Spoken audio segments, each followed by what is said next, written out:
So the first key, candlesticks are a reflection of what buyers and sellers are doing. The second key is use candlesticks in combination with areas of support and resistance, because we are using candles as a form of price action and confirmation that price is indeed respecting these areas of support and resistance. Now, what kind of candles do we like to see? The first are long wick candles, and the longer the wick, the better. So notice this wick that occurs right at resistance, followed by price tanking downwards. Now again, the wick sticking out right at support and price takes off upwards. Now remember that the longer the wick is, the better. The candle here is perfect. This is a candle with a very long wick rejecting resistance, and then price moves downwards. And again, another very long wick candle rejecting support before taking off upwards.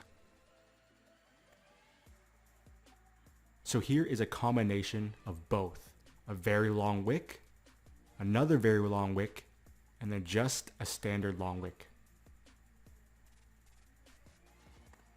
So what adds even more strength to candles is something I love to see, which is when there are multiple candles rejecting an area. It shows that price tried more than once to push through an area and failed. So here, you can see the first rejection through a long wick candle, and then a second time it tried to push through and failed, creating a second long wick candle. Price then proceeded to tank downwards. And here again, we have back-to-back long wick candles rejecting this area. So another candle we love to see are engulfing candles, which is when the candle is very large in comparison to the previous candle. As you can see, this candle here is very large in comparison to the candle to the left and shows massive buying pressure. Now, as you can see, we have a long wick candle followed by an engulfing candle. Engulfing candles work best when they come right after a long wick candle. So a lot of traders will enter right at the long wick, which is fine, where other traders will wait for a long wick and then the engulfing candle to show that price is indeed accelerating in the desired direction, which is a more secure way of entry. It all depends on your style of which you prefer. You can enter right at the long wick, or you can wait for that extra confirmation of the engulfing candle, showing that price is indeed gaining momentum. So this here is a beautiful setup. Back-to-back long wick candles followed by an engulfing candle. Now, over to the right here, you can see that sometimes all you have is an engulfing candle, which also works very well. And as you can see, price took off afterwards.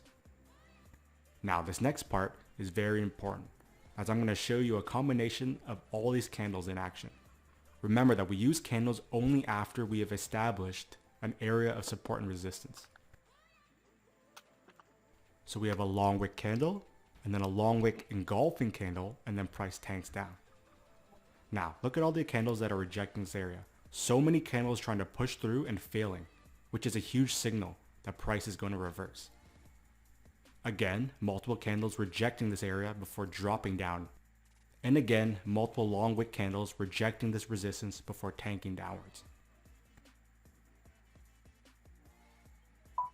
Here we have resistance followed by a long wick candle and then an engulfing candle, and price tanks down. On the right here, we have a multitude of long wick candles rejecting this resistance before tanking downwards. And again, support down here, we have an engulfing candle and then price takes off upwards. So you will be seeing us using these candles a lot in our strategy section in combination with a multitude of other confluence factors, which creates high quality trades.